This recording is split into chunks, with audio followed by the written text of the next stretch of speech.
Israel ने UN के लोगों पर हमला किया तो अब इंडिया को भी इजराइल के खिलाफ जाना पड़ा, क्योंकि ये एक बड़ा कांड है भाई।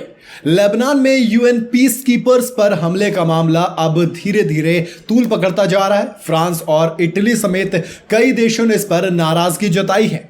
इटली ने इजराइल के एम्बेसडर को समन भी भेजा है। वहीं इंडिया ने भी एक स्टेटमेंट जारी किया है। विदेश मंत्रालय ने लिखा, हम हालात पर नजर बनाए हुए हैं, पीस कीपर्स की सिक्योरिटी के लिए जरूरी कदम उठाए जाने चाहिए। यानी कि अब बवाल कहां पहुंच गया है? इजराइल की तरफ पहुंच गया है।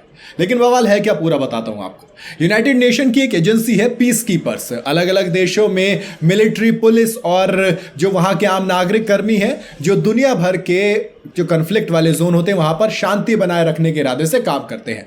उनका काम हिंसा रोकना, जो वहां के लोग हैं उनको सिक्योरिटी देना और शांति की कोशिश के राजनीतिक कदमों को सपोर्ट करना होता है। लेकिन 10 अक्टूबर को इजराइल ने ब्लू लाइन के पास पीस कीपर्स के एक टावर पर टैंक से हमला किया था। इसमें इंडोनेशिया के 2 सैनिक घायल हो गए हैं, जिसके बाद मामला धीरे धीरे बढ़ता चला गया।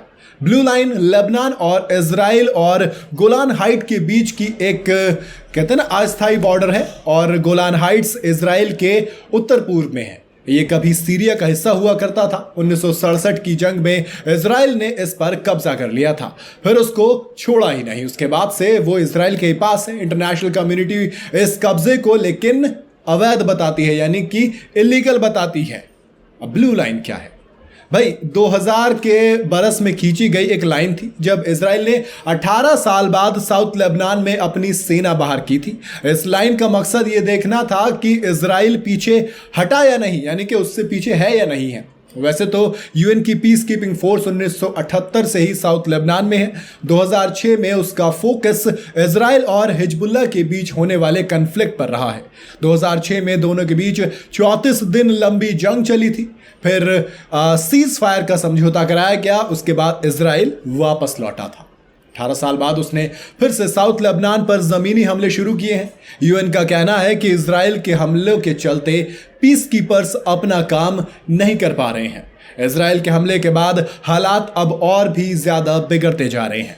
अब वहीं अगर बात यह भी चल रही है कि क्या इजराइल अब एक तरफ लेबनान से लड़ रहा है, दूसरी तरफ हमास से लड़ रहा है। हिजबुल्लाह और हमास के बीच में इजराइल है, एक नॉर्थ में और एक साउथ में। लेकिन जब ईरान ने हमला किया इजराइल के ऊपर, तो उस वक्त कहा गया कि जवाब दिया जाएगा, लेकिन अभी तक इजराइल की तरफ से कोई कार्रवाई नहीं की गई है। लोग कह रहे हैं कि इजराइल इतना ज्यादा उलझ गया है हमास और हिजबुल्लाह में कि वो चाहता ही नहीं कि वो थर्ड फ्रंट, एक और फ्रंट खोले लड़ाई करने के लिए, क्योंकि हमास और हिजबुल्लाह ये 2 ऐसे संगठन हैं जो मिलकर भी ईरान की बराबरी नहीं कर पाते। ईरान इन दोनों से बहुत ज्यादा बड़ा है। ऐसे में इजराइल अभी कोई भी जंग और छेड़ना नहीं चाहता। लेकिन ये देखना दिलचस्प होगा कि जिस तरीके से ईरान इंटरफेयर कर रहा है बार बार, और जो इजराइल है वो हिजबुल्लाह में लगातार अटैक कर रहा है और हमास से लड़ रहा है, तो क्या ईरान अब इन दोनों के जरिए एक बार और इजराइल पर अटैक करेगा? क्योंकि धीरे धीरे जो हमले हैं लेबनान के अंदर वो इजराइल के बढ़ते चले जा रहे हैं, जमीनी हमलों से हो चाहे या फिर टैंक से हमला अब यूएन के पीस कीपर्स पे हो। और देखना होगा इंटरनेशनल कम्युनिटी इस पर किस तरीके से रिएक्ट करती है, क्या एक्शन लेती है। बाकी अगर ये खबर आपको सही लगी हो, आपके इस खबर पर क्या राय है, मुझे कमेंट में जरूर बताइएगा। इस तरीके की तमाम खबरों के लिए चैनल को फॉलो और सब्सक्राइब जरूर करते जाइएगा।